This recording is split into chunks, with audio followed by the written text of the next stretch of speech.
Good morning प्यारे बच्चों। आज की हमारी हैप्पीनेस क्लास में आप सभी प्यारे बच्चों का स्वागत है।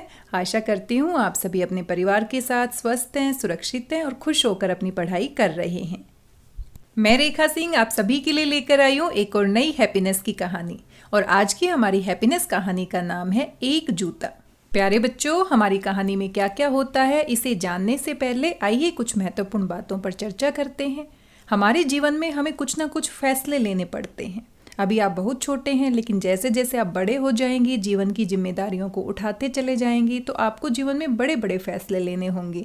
लेकिन ऐसा नहीं है कि छोटे बच्चों को फैसले नहीं लेने होते हैं। आप सभी बच्चों को भी अपनी उम्र के हिसाब से समय समय पर फैसले लेने पड़ते हैं। आपके फैसले थोड़े छोटे हो सकते हैं। अब उदाहरण के लिए मान लीजिए आप टीवी देख रहे हैं, अपना मनपसंद कार्टून देख रहे हैं, आपका मन नहीं कर रहा टीवी से दूर जाने का, लेकिन कल आपका टेस्ट है और आपको पढ़ना है। तो अब इस समय आपको फैसला लेना है कि आपको पढ़ाई करनी है या टीवी देखकर, कार्टून देखकर अपना समय बर्बाद करना है।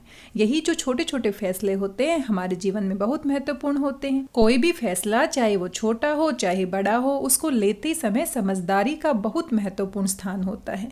कितनी समझदारी से हम कोई फैसला लेते हैं। मान लीजिए आप आइसक्रीम खा रहे हैं। आपने मम्मी पापा से जिद करके 2 अपनी मनपसंद आइसक्रीम ले ली है और रोड पर खड़े होकर आप आइसक्रीम खा रहे हैं। तभी साथ में एक छोटा सा बच्चा रोड पर आपको देख रहा है आइसक्रीम खाते हुए, और उसका भी मन कर रहा है कि वो आइसक्रीम खाए। अब आपकी मनपसंद आइसक्रीम है, आपने बड़ी जिद करके मम्मी पापा से ली है, आप उसको बिल्कुल नहीं देना चाहते। लेकिन यहाँ पर आप एक फैसला ले सकते हैं। अपनी दोनों आइसक्रीम में से आप एक आइसक्रीम उस बच्चे को दे सकते हैं। और इस तरह के जो फैसले होते हैं वो हमें आनंद देते हैं, खुशी देते हैं। वैसे तो अगर आप उस बच्चे को अपने आइसक्रीम नहीं देते हैं तो कोई फर्क नहीं पड़ता है, लेकिन अगर आप उस बच्चे को अपने मन से आइसक्रीम दे देते हैं और उस बच्चे की खुशी को महसूस करने की कोशिश करते हैं, तो आपका जो ये फैसला है वो सबसे अच्छा फैसला माना जाता है। और आपको अंदर से बहुत खुशी होती है कि आपने किसी की मदद की, आपने किसी को खुश किया। इसी तरह से हमें अपने जीवन में हर कदम पे छोटे छोटे फैसले लेने होते हैं, जिसमें समझदारी दिखाना बहुत आवश्यक होता है। आज की हमारी कहानी एक जूता, वो भी इसी तरह की कहानी है। उसमें किस तरह से एक छोटा सा बच्चा समझदारी से फैसला लेता है और उस फैसले से वो किसी और के जीवन में कितनी खुशियां भर देता है, इसी के बारे में आज की हमारी कहानी है। हैप्पीनेस कहानी एक जूता। रेलवे स्टेशन पर काफ़ी भीड़ है और इसी भीड़ में एक छोटा सा बच्चा जिसकी चप्पल टूटी हुई है, वो अच्छे से चल नहीं पा रहा है। परेशानी के कारण बच्चा अपनी टूटी हुई चप्पल को उठाता है और उठाने के बाद एक स्थान पर बैठ जाता है। वह बच्चा अपनी टूटी हुई चप्पल को बार बार ठीक करने की कोशिश करता है। उसकी पूरी कोशिश है कि किसी भी तरीके से उसकी टूटी हुई चप्पल ठीक हो जाए ताकि वो उसको पहनकर अच्छे से चल पाए। लेकिन इतनी कोशिश करने के बावजूद फिर भी उसकी चप्पल नहीं जुड़ती है। बार बार कोशिश करता है लेकिन कोशिश उसकी नाकामयाब रहती है। वह फिर से अपनी चप्पल को जोड़ने की कोशिश करता है लेकिन फिर से नाकामयाब रहता है। यानी किसी भी तरीके से बार बार कोशिश करने पर भी वह अपनी चप्पल को नहीं जोड़ पाता है। स्टेशन पर काफ़ी भीड़ है। लोग यात्रा करने के लिए आ रहे हैं, जा रहे हैं। इसी दौरान वह बच्चा काफ़ी परेशान हो जाता है और उसकी नज़र अचानक से किसी के चमचमाते हुए जूतों पर पड़ती है। इतने चमकदार जूते, बिल्कुल नए लग रहे थे। कोई बच्चा अपने माता पिता के साथ स्टेशन पर आता है और उसने इतने अच्छे और चमकदार और नए जूते पहने हैं कि वह बच्चा अपनी टूटी हुई चप्पल को भूल जाता है, सिर्फ और सिर्फ उस बच्चे के जूतों की तरफ देखने लगता है। वह बच्चा अपने माता पिता के साथ कहीं पर जा रहा है, रेल में यात्रा करके कहीं पर उसे जाना है और अभी उसकी ट्रेन नहीं आई है, इसीलिए वहां पर बैठकर वो अपने माता पिता के साथ इंतजार कर रहा है। और हमारा ये बच्चा जिसकी चप्पल टूटी हुई है, उसका पूरा ध्यान उसके चमचमाते नए जूतों पर है। कभी वो अपनी चप्पल को देखता है, कभी वो उसके जूतों को देखता है, और जाहिर सी बात है वो अपने मन में सोच रहा होगा, काश मेरे पास भी इतने अच्छे जूते होते, काश मैं भी इन जूतों को पहनकर चलता। मेरे पास तो टूटी हुई चप्पल है जिससे मैं चल भी नहीं सकता हूँ। इसी दौरान ट्रेन आ जाती है और ट्रेन के आते ही जिस बच्चे ने नए जूते पहने थे वो अपने माता पिता के साथ चल पड़ता है। अब जो बच्चा नए जूते पहनकर आया था उसको भी अपने जूते बहुत पसंद थे, बिल्कुल नए जूते थे। ट्रेन में चढ़ने के लिए यात्रियों की लंबी लाइन थी, बहुत भीड़ लगी हुई थी। सभी सबसे पहले ट्रेन में चढ़ना चाहते थे। बच्चा भी अपने माता पिता के साथ ट्रेन में चढ़ रहा है और उसी दौरान इतनी भीड़ भाड़ में उसका एक जूता निकल जाता है और जूता प्लेटफॉर्म पर ही छूट जाता है। बच्चा ट्रेन में चढ़ जाता है अपने माता पिता के साथ और जो दूसरा बच्चा है जिसकी चप्पल टूटी हुई है, जिसका पूरा ध्यान सिर्फ और सिर्फ उसके जूतों पर था, वो उस जूते को उठा लेता है क्योंकि ट्रेन जा चुकी थी और वो एक जूता वहाँ पर रह गया था। अब बच्चा जूते को लेकर सोच रहा है। उसकी पूरी नज़र इन्हीं जूतों पर थी और मन ही मन वो कहीं ना कहीं सोच भी रहा था कि ये जूते उसे मिल जाएं तो। लेकिन उसी समय वो फैसला लेता है और वो उस जूते को लेकर ट्रेन के पीछे पीछे भागता है।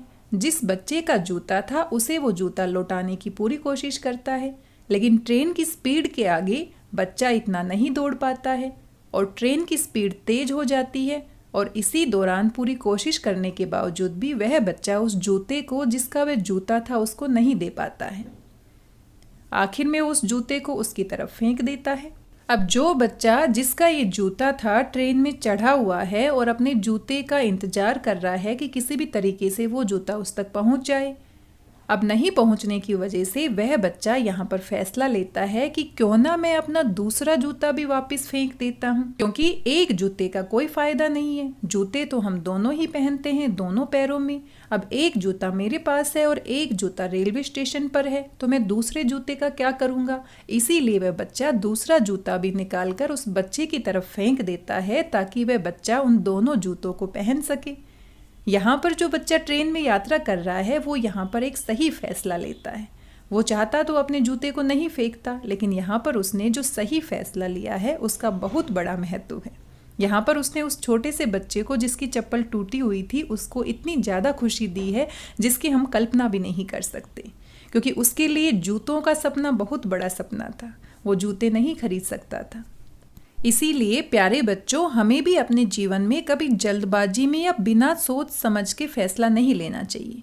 जब भी हमें कुछ ऐसे निर्णय लेने की बारी आती है या कोई ऐसा फैसला करने की बारी आती है तो शांत मन से सोच समझकर, जिसमें सभी की भलाई हो, अगर हम किसी को खुशी दे सकते हैं तो वैसे फैसले हमें लेने की कोशिश करनी चाहिए। जैसे कि यहाँ पर उस छोटे से बच्चे ने फैसला लिया कि मैं अपना दूसरा जूता भी फेंक देता हूँ ताकि दोनों जूते उस बच्चे के काम आ सके।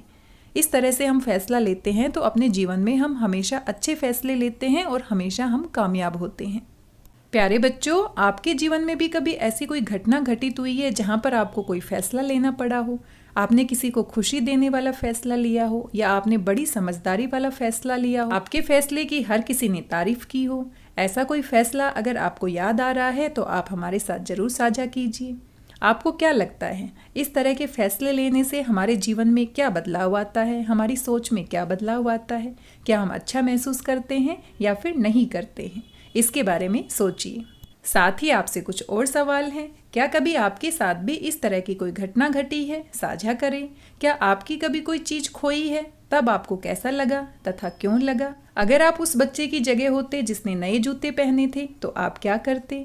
या फिर आप उस बच्चे की जगह होते जो बहुत गरीब था, जिसकी चप्पल टूटी हुई थी, तो आप क्या करते? इन सभी सवालों के बारे में सोचिए और अपने उत्तर हमारे साथ साझा कीजिए।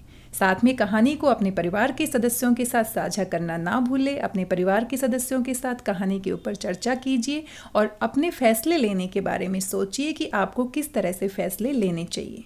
शांत मन से, समझदारी से लिए गए फैसले हमेशा लाभदायक होते हैं, हमेशा हमें अपने जीवन में आगे बढ़ने के लिए प्रेरित करते हैं। प्यारे बच्चों, आज की हैप्पीनेस कहानी में बस इतना ही। आशा करती हूँ आपको कहानी पसंद आई होगी। साथ में आप अपने फैसलों के बारे में ज़रूर सोचेंगे कि किस तरह के फैसले आपको लेने चाहिए। शांत मन से, समझदारी से जो भी हम फैसला लेते हैं वो हमेशा हमारे जीवन में लाभदायक होता है। आइए देखते हैं आपके द्वारा भेजे गए कुछ video. Good morning, my name is Aastha, I study in 4th B। आज मैं आपके सामने हमारी एक एक्टिविटी आती है, उसके प्रश्न उत्तर देने जा रही हूँ। पहले हमसे क्वेश्चन पूछा गया था कि आपके पापा आपसे कब खुश होते हैं।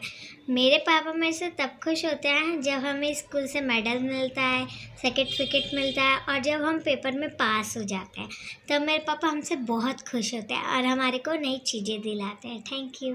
My name is Adiba, study in 4th class section B। आज मैं जो हमारी एक्टिविटी थी उसके आंसर देने जा रही हूँ।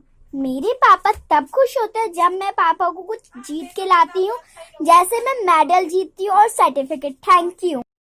थैंक यू आस्था और अदीवा अपने विचार हमारे साथ साझा करने के लिए। आज की इस कहानी में बस इतना ही। मिलते हैं एक और नई कहानी के साथ। तब तक स्वस्थ रहिए, व्यस्त रहिए, मस्त रहिए और खुश होकर पढ़ते रहिए। और अपने जीवन में जब भी फैसला लेने का मौका मिले तो हमें सोच समझ के शांत मन से सही फैसला लेना चाहिए। धन्यवाद, बहुत बहुत धन्यवाद।